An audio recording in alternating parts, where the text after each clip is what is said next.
हैदराबाद में माहिर मौसमियात सहाफ़ी गुलाम हुसैन खास के लिए मौजूद सिंध के मुख्तलिफ़ इलाक़नि में बरसात जा वस्कारा।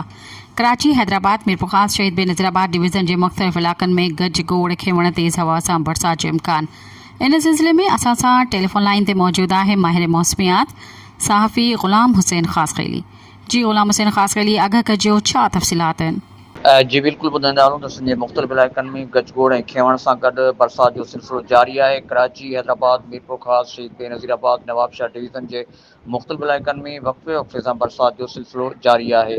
डी डिप्रेशन हवा जे घटि दबाव सबबि हिन वक़्तु अरबी समुंड में सामूंडी तूफ़ान ठही चुको आहे, जेको हिन वक़्तु सफ़र करे रहियो आहे। जॾहिं त डी डिप्रेशन जे असर सां पाकिस्तान जे पाड़ेसरी मुल्क भारत जे गुजरात मथां बि डी डिप्रेशन मौजूदु आहे। उन जे असर सां पाकिस्तान जे सूबे सिंध जे ओभर ॾखण वारे इलाइक़नि में गजगोड़ ऐं खिवण सां गॾु मींहं जो सिलसिलो जारी आहे।